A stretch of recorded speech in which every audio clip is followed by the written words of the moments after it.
Okay, folks, today's the 8th of September, 2024. I've got an update on my 401 nailhead swap in my 64 Skylark. You're probably wondering what happened because I had a video last week of this engine in the car running. Well, what happened was I had a freeze plug here behind a motor mount spring a leak, and after I jacked the engine up and removed that mount and knocked the plug out, I discovered that the engine block was full of some nasty stuff. Probably half of the volume of the water jacket was full of stuff.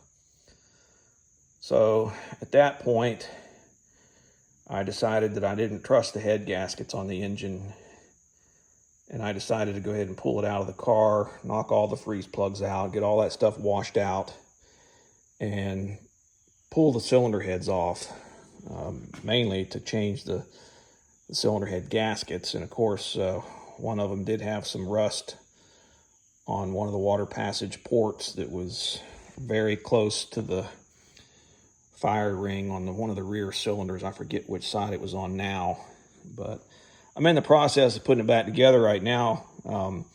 But anyway, long story short, I decided to go ahead and pull all 8 pistons and rods out while I had it opened this far, just to make sure it didn't have any stuck piston rings. And sure enough, the number 6 cylinder, this cylinder on the other bank, the compression ring and the oil scraper ring were both stuck. And fortunately, I was able to get them freed up and loosened up so that I can go ahead and put it back together. But I made another interesting discovery. So I think I mentioned before that I knew this engine had been apart before.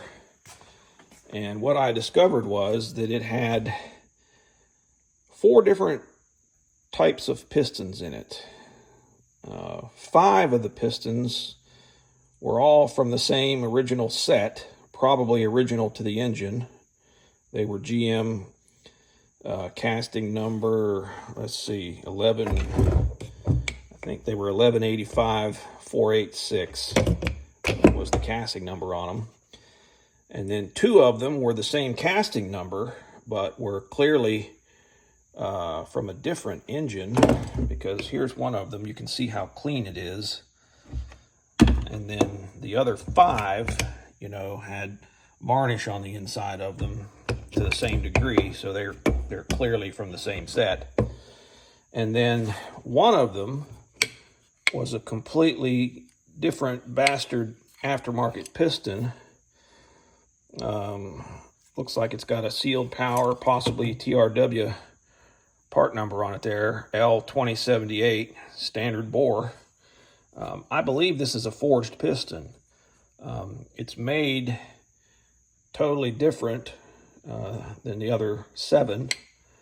And this piston and rod assembly weighs 3/4 of an ounce less than the other 7.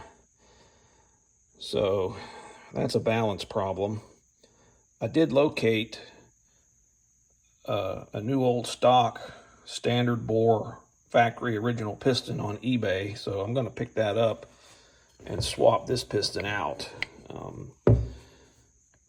I don't like a 3/4 ounce imbalance, and also the dome on this piston is a different shape. I don't know if the volume is the same or not. I don't care enough to do a measurement to compare, since I already found another piston, but I'm going to go ahead and swap it out. Anyway, so made that discovery earlier today, and I was in the process of going ahead and putting the other 7 pistons and rods back in the engine when I discovered, I don't know if you can see in this video, the lighting's kind of bad, but this is number 1. And notice the trajectory that this line follows on the dome compared to the other one. This is number 3. This connecting rod is twisted. I'm going to line this scale up with the number 3 piston so you can see that the scale is pretty much parallel with the cylinder deck. But if I line it up with the number 1 piston, that's what I'm looking like. So it's twisted 4 or 5 degrees. You just never know what you're going to run into when you take an old engine like this apart. You know, this thing's been floating around for almost 60 years, so who knows what I've got going on here. The good news is all of the bores are in really nice condition, standard bore. It has a standard size crankshaft in it also. The engine did have all new bearings in it, got a brand new oil pump in it, new timing chain, and it had 16 new lifters in it. The cam was probably original. It was a used cam. It's got somewhere, but still very serviceable.